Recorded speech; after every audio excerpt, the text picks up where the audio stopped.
నమస్తే welcome to పూరా local. రాజ్యసభలో కేంద్ర హోంశాఖ మంత్రి అమిత్ షా చేసిన వ్యాఖ్యలతోని దేశమంతటా అగ్గిరాజేసుకుంది. దాని విపక్షాలు తప్పుపడుతూ రోడ్లెక్కి దేశవ్యాప్తంగా కూడా నిరసనలు తెలియజేశారు. అసలు అమిత్ షా ఏం మాట్లాడారు ఈ వార్త చూద్దాం. మాటలు మంటలు చిచ్చురేపిన అమిత్ షా వ్యాఖ్యలు, విపక్షాల నిరసనలు ఆందోళనలు. అంబేద్కర్ నామజపం ఫ్యాషన్ అయిపోయింది, దైవనామం జపిస్తే స్వర్గమన్నా దక్కేది. కాంగ్రెస్పై రాజ్యసభలో హోంమంత్రి విసుర్లు, రాజ్యాంగ నిర్మాతకు ఘోర అవమానం అన్న విపక్షాలు, అమిత్ షా రాజీనామాకు వెల్లువెత్తిన డిమాండ్లు. తప్పుకోకుంటే దేశమంతటా వీధి పోరాలి అని హెచ్చరించిన ఖర్గే నా వ్యాఖ్యలను వక్రీకరిస్తున్నారని స్పష్టం చేసిన అమిత్ షా కాంగ్రెస్ నిస్పృహకు నిదర్శనం అంటూ ఎద్దేవా. ఆయనకు మోదీ కేంద్ర మంత్రుల బాసట. అసలు రాజ్యసభలో అమిత్ షా అన్న మాటలు ఏం మంటలు రేపాయి, అమిత్ షా చేసిన వ్యాఖ్యలేంటో చూద్దాం. రాజ్యాంగ వజ్రోత్సవాలపై రాజ్యసభలో 2 రోజుల చర్చకు మంగళవారం ఆయన బదిలిచ్చారు. ఈ సందర్భంగా కాంగ్రెస్ను విమర్శిస్తూ అంబేద్కర్ ప్రస్తావన చేశారు. అంబేద్కర్ అనడం వాళ్ళకి ఇప్పుడు ఫ్యాషన్ అయిపోయింది. అన్నిసార్లు దైవ నామస్మరణ చేస్తే కనీసం 7 జన్మల పాటు మీకు స్వర్గం దక్కేది అని ఎద్దేవా చేశారు అమిత్ షా.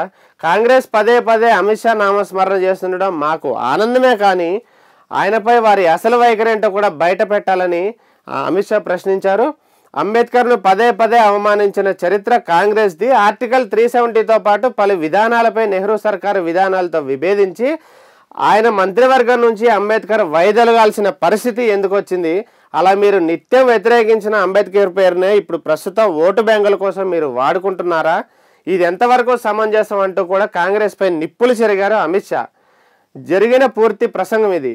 అంబేద్కర్ దేవనామస్మరణ అనే ఈ పోలిక తీవ్ర విమర్శలకు దారితీసిందని, జాతీయ రాజకీయాలు బుధవారం అంతా వీటి చుట్టే తిరిగాయని కూడా చెప్తున్నారు. రాజ్యాంగ నిర్మాతనే కాక దేశంలోని దళితులందరినీ కూడా అమిత్ షా తీవ్రంగా అవమానించారని కాంగ్రెస్తో పాటు విపక్షాలని దుయ్యబట్టాయి. ఆయన తక్షణం బహిరంగంగాను పార్లమెంట్లోనూ క్షమాపణ చెప్పాలని డిమాండ్ చేశాయి. కాంగ్రెస్ చీఫ్ మల్లికార్జున ఖర్గే మరొక ముందు అడిగేసి అమిత్ షా తక్షణం రాజీనామా చేయాల్సిందే, లేదంటే ప్రధాని మోదీ ఆయన్ని మంత్రి పదవి నుంచి మంత్రివర్గం నుంచి తీసేయాలని, అంబేద్కర్ పట్ల మోదీకి ఏమాత్రం గౌరవం ఉన్నా బుధవారం అర్ధరాత్రిలోపు పనిచేయాలంటూ అల్టిమేటం జారీ చేశారు. లేదంటే దేశవ్యాప్తంగా ఆందోళనలు వీధి పోరాటాలు తప్పవని హెచ్చరించారు. అమిత్ షా వ్యాఖ్యలపై విపక్షాలు ఆందోళనలతో పాటు పార్లమెంటు కూడా అట్టుడికిపోయింది. దేశవ్యాప్తంగా పలు రాష్ట్రాల్లో విపక్షాల నిరసనలకు ఆందోళనలకు ఢిల్లీలోని బీజేపీ ప్రధాన కార్యాలయం ముందు అరవింద్ కేజ్రీవాల్ సారథ్యంలో కూడా ఆమ్ ఆద్మీ పార్టీ నేతలు కార్యకర్తలు నిరసన ప్రదర్శనకు దిగివచ్చారు. అమిత్ షా సిగ్గుపడు, క్షమాపణలు చెప్పుకుంటూ నినాదాలు హోరెత్తిచ్చారు. ఆమ్ ఆద్మీ పార్టీ వాళ్ళు ప్రసంగంలో కొంత భాగాన్ని తీసుకుని వక్రీకరిస్తున్నారు. కాంగ్రెస్కు మరే అంశాలు లేక నిస్పృహతో చౌకబారు చర్యలకు దిగుతున్నారని ప్రధాని మోదీతో పాటు చాలామంది కేంద్ర మంత్రులు, బీజేపీ నేతలు అమిత్ షాకి సపోర్ట్గా మాట్లాడారు. అయితే ఈ ఇష్యూకి సంబంధించి ఏఐసిసి కాంగ్రెస్ జాతీయ అధ్యక్షుడు మల్లికార్జున ఖర్గే కూడా చాలా కీలకమైన వ్యాఖ్యలు చేశారు, కాంట్రవర్షియల్ వ్యాఖ్యలు చేశారు. బీజేపీ అహంభావ ధోరణికి, అంబేద్కర్పై వారికున్న ద్వేషానికి అమిత్ షా వ్యాఖ్యలు అద్దం పట్టాయని ఖర్గే మండిపడ్డారు. అంబేద్కర్కు రాజ్యాంగానికి ఏమాత్రం గౌరవం ఇవ్వద్దని మనుస్మృతి సిద్ధాంతాన్ని ఆచరించే బీజేపీ ఆర్ఎస్ఎస్ నిర్ణయించుకున్నాయని ఆయన విమర్శించారు. మనుస్మృతికి చోటు ఇవ్వలేదంటూ రాజ్యాంగ ప్రతిని అంబేద్కర్ దిష్టిబొమ్మలను తగలబెట్టిన చరిత్ర బీజేపీది అని ఒకసారి గుర్తు చేశారు. దేశం అంతటా కూడా అగ్గి రాజుకుంటుంది అని కూడా ఖర్గే హెచ్చరించారు. అంబేద్కర్ చేసిన వ్యాఖ్యలకు అమిత్ షాపై చర్యలు తీసుకోవాలని రాజ్యసభ సభా హక్కుల తీర్మానం ప్రవేశపెట్టాలని తృణమూల్ కాంగ్రెస్ కూడా డిమాండ్ చేసింది. 187వ నిబంధన మేరకు టీఎంసీ పార్లమెంటరీ పార్టీ నేత డెరెక్ ఓబ్రియన్ కూడా బుధవారం రాజ్యసభలో ఈ మేరకు నోటీసులు ఇచ్చారు అమిత్ షాకి. ఇలా రాజ్యసభ మొత్తం అట్టుడికింది. కాంగ్రెస్ పార్టీది చౌకబారు తనమని కూడా బీజేపీ మరొకసారి ఘాటుగా విమర్శలు చేసింది. అమిత్ షా వ్యాఖ్యలను కాంగ్రెస్ వ్యతిరేకిస్తుందని బీజేపీ దుయ్యపట్టింది.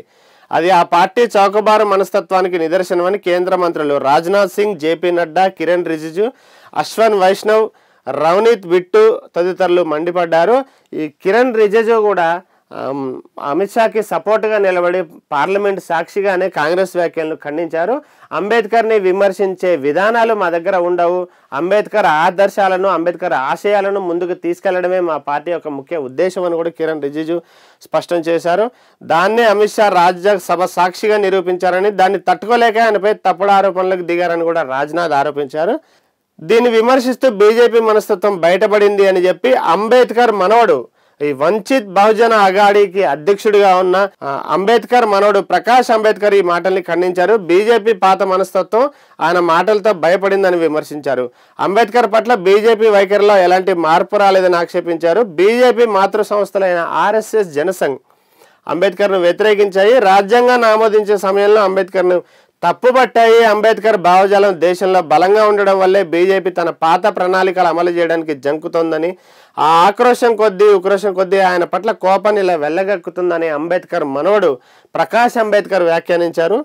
ఈ జరుగుతున్న నిరసనలకు సంబంధించి మోడీ కీలకమైన వ్యాఖ్యలు చేశారు. ఎక్స్ అంటే ట్విట్టర్ వేదికగా కూడా మోదీ స్పందించారు. దాచేస్తే నిజాలు దాగవు, అంబేద్కర్ను అవమానించింది కాంగ్రెసే అని మోదీ చాలా స్పష్టంగా చెప్తున్నారు. ఆయన 2 సార్లు ఓడించింది కాంగ్రెసే, భారతరత్న కూడా ఇవ్వనిది కాంగ్రెసే.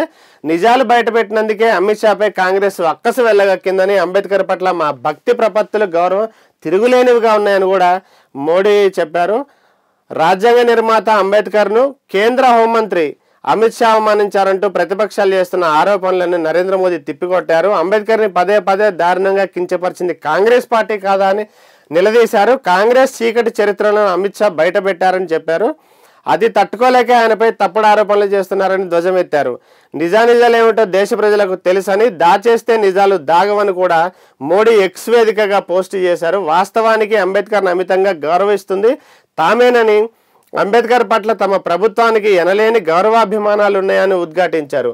సులువుగా అబద్ధాలు చెప్పేస్తా చాలా ఏళ్లపాటు చేసిన తప్పులన్నీ మరుగున పడిపోతాయని కాంగ్రెస్ భావిస్తోంది. అంబేద్కర్ను కించపరిచింది ముమ్మాటికి కాంగ్రెసే. అబద్ధాలతో నిజాలను కప్పిపుచ్చాలనుకుంటే అది పొరపాటు అవుతుందని కూడా మోదీ చాలా స్పష్టంగా తన పోస్టులో వెల్లడించారు. నెహ్రూ గాంధీ కుటుంబ నేతృత్వంలోని కాంగ్రెస్ పార్టీ అంబేద్కర్ను పదే పదే అవమానించి ఆయన ఘనతను తక్కువ చేసి చూపడానికి చాలా చిల్లర ప్రయత్నాలు చేసిందని, ఎస్సీ ఎస్టీలను సైతం ఘోరంగా అవమానించిందని, అంబేద్కర్ పట్ల కాంగ్రెస్ పాపాలు చెప్పాలంటే చిట్టా ఎంతో ఉందని కూడా మోడీ విమర్శించారు. ఆనాడు అంబేద్కర్కి వ్యతిరేకంగా జవహర్లాల్ నెహ్రూ ప్రచారం చేశారని, ఆయన్ని ఓడించడమే లక్ష్యంగా పెట్టుకున్నారని, అంబేద్కర్కు భారతరత్న పురస్కారం ఇవ్వడానికి కూడా నాటి కాంగ్రెస్ ప్రభుత్వం నిరాకరించిందని కూడా మోడీ విమర్శించారు.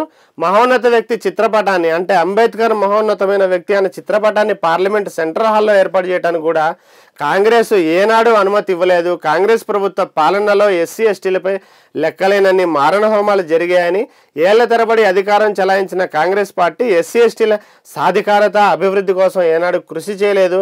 అంబేద్కర్ దయ వల్లే మేము ఈరోజు ఈ స్థానంలో ఉన్నాం. ఒక బీసీగా, ఒక ఓబీసీగా ఉన్న నేను ఈరోజు ప్రధానమంత్రి స్థాయికి వెళ్ళాను అంటే పూర్తి స్థాయిలో అంబేద్కర్ యొక్క కృషి, ఆయన రాజ్యాంగం కొరకు చేసిన కృషి అని స్పష్టం చేశారు మోడీ. అంబేద్కర్ అడుగుజాడల్లో నడుస్తూ ఆయన సిద్ధాంతాలు అమలు చేస్తున్నాం, రాజ్యాంగ నిర్మాత గౌరవాన్ని మరింత ఇనుమడింపజేయడమే లక్ష్యంగా పనిచేస్తున్నాం అని కూడా మోడీ స్పష్టంగా పోస్ట్ చేశారు. చైతన్య భూమిలో స్వయంగా ప్రార్థనలు నేనే చేశానంటూ నరేంద్ర మోడీ మరోసారి గుర్తు చేశారు. అంబేద్కర్ దార్శనికత మాకు ప్రమాణికమని, దేశంలో గత 10 ఏళ్లలో 25 కోట్ల మందిని మేము పేదరికం నుంచి బయటకు తీసుకొచ్చాము. ఎస్సీ ఎస్టీ అట్రాసిటీ చట్టాన్ని బలోపేతం చేశాం. సమాజంలో పేదలు, అణగారిన వర్గాల అభ్యున్నతి ధ్యేయంగా పిఎం ఆవాస్ యోజన, జల్ జీవన్ మిషన్, ప్రధానమంత్రి ఉజ్వల యోజన, స్వచ్ఛ భారత్ వంటి అనేక పథకాలు మేము తీసుకొచ్చాము. మేము ప్రారంభించిన ప్రతి పథకం పేదల జీవితాలను ప్రభావితం చేస్తుందని, అంబేద్కర్ జీవితానికి సంబంధించిన 5 ప్రముఖ క్షేత్రాలను పంచతీర్థాలుగా మేము అభివృద్ధి చేస్తున్నాం. అంబేద్కర్ స్మృతి స్థలమైన చైతన్య భూమికి సంబంధించిన భూమి దశాబ్దాలుగా వివాదంలో ఉండేది. మేము అధికారంలోకి వచ్చాక ఆ వివాదం పరిష్కరించాం. ఆ పవిత్రమైన స్థలంలో నేను స్వయంగా ప్రార్థనలు చేశా. ఢిల్లీలో అంబేద్కర్ చివరి రోజులు గడిపిన భవనాన్ని సుందరంగా తీర్చిదిద్దిన ఘనత పూర్తి స్థాయిలో మా భారతీయ జనతా పార్టీ ప్రభుత్వం ఉందని, లండన్లో ఆయన నివసించిన భవనాన్ని మా ప్రభుత్వం కొనుగోలు చేసింది. అంబేద్కర్ పట్ల మా భక్తి ప్రపత్తులు, గౌరవం తిరుగులేనివని కూడా మోడీ చాలా స్పష్టంగా తెలియజేశారు. ఒకవైపు ఇలాంటి ఆందోళన చెలరేగుతున్న నేపథ్యంలో నిన్న సాయంత్రం అమిత్ షా, కేంద్ర హోంమంత్రి అమిత్ షా కూడా ఒక ప్రెస్ మీట్ పెట్టి ఆయన వ్యాఖ్యల మీద ఒక క్లారిఫికేషన్ ఇవ్వడం జరిగింది.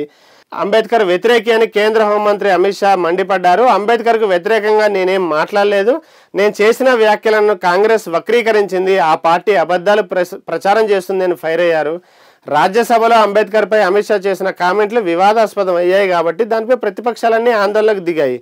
ఈ నేపథ్యంలో బుధవారం ఢిల్లీలో మీడియాతో అమిత్ షా మాట్లాడుతూ ఈ సందర్భంగా కాంగ్రెస్పై మండిపడ్డారు. నేను ఎప్పుడూ అంబేద్కర్కి వ్యతిరేకంగా మాట్లాడలేదు. నా వ్యాఖ్యలను కాంగ్రెస్ వ్యతిరేకించింది. ఆ పార్టీ అవాస్తవాలను ప్రచారం చేస్తుంది. నా స్పీచ్ని ఎడిట్ చేసి కొంచెమే ఎడిట్ చేసి ప్రజలకు షేర్ చేస్తున్నది. నా స్పీచ్ మొత్తం వినాలని కూడా నేను ప్రజలకు విజ్ఞప్తి చేస్తున్నాను కూడా అమిత్ షా చాలా స్పష్టంగా మీడియాతో చెప్పారు. కలలో కూడా అంబేద్కర్ను కించపరచని ఒక గొప్ప భారతీయ జనతా పార్టీ నుంచి నేను వచ్చానని చాలా స్పష్టంగా చెప్పారు. తన స్పీచ్ని ఎడిట్ చేసి సర్క్యులేట్ చేస్తున్న కాంగ్రెస్పై పార్లమెంటు లోపల పార్లమెంటు బయట ఎటువంటి చట్టపరమైన చర్యలు ఉంటాయో అవన్నీ కూడా తీసుకోవడానికి తాము సిద్ధంగా ఉన్నట్టు అమిత్ షా ప్రకటించారు. అంబేద్కర్ను అసలు కాంగ్రెస్ ఎన్నడూ గౌరవించలేదని, కాంగ్రెస్ పార్టీ అనేది anti Ambedkar, anti reservation, anti constitutional party అని కూడా అమిత్ షా విమర్శించారు. అంబేద్కర్కు కాంగ్రెస్ తగిన గౌరవం ఇవ్వలేదు, కనీసం ఆయన స్మారకం కూడా నిర్మించలేదు. బీజేపీనే అంబేద్కర్కు ఎంత గౌరవం ఇచ్చింది, ఆయనకు గుర్తుగా ఎన్నో స్థలాలను అభివృద్ధి చేసింది. అంబేద్కర్ వారసత్వానికి గుర్తుగా రాజ్యాంగ దినోత్సవం కూడా నిర్వహిస్తుంది కేవలం భారతీయ జనతా పార్టీ ప్రభుత్వాన్ని కూడా అమిత్ షా తెలిపారు. రాజ్యాంగాన్ని అవమానించిన చరిత్ర కాంగ్రెస్దే. ఎమర్జెన్సీ విధించి రాజ్యాంగంపై దాడి చేసింది కాంగ్రెస్ పార్టీనే. ఆ పార్టీనే వీర సావర్కర్ను కూడా అవమానించిందని మండిపడ్డారు. రాజ్యాంగ రక్షణకు అనునిత్యం పోరాడుతున్న బీజేపీనే మా పార్టీ అని, అమిత్ షా రాజీనామా చేయాలని కాంగ్రెస్ చీఫ్ మల్లికార్జున ఖర్గే డిమాండ్ చేస్తే ఆ డిమాండ్పై స్పందిస్తూ అమిత్ షా కూడా విమర్శలు చేశారు. ఆ విమర్శ ఏంటంటే, నేను రాజీనామా చేయాలని ఖర్గే అంటున్నారు, నేను రాజీనామా చేస్తే ఆయన హ్యాపీగా ఉంటారంటే నేను తప్పకుండా రాజీనామా చేస్తాను. కాకపోతే నా రాజీనామాతోనే ఖర్గే యొక్క సమస్య తీరిపోదు. ఆయన ఖచ్చితంగా మరొక 15 ఏళ్ల పాటు కూడా ప్రతిపక్షంలో కూర్చోవాల్సిందే అని కూడా ఆయన ఎద్దేవా చేశారు, కౌంటర్ ఇచ్చారు అమిత్ షా. ఇవి ఇప్పటివరకు ఉన్న అప్డేట్స్. మిగతా అప్డేట్స్ కోసం చూస్తూనే ఉండండి పూరా లోకల్.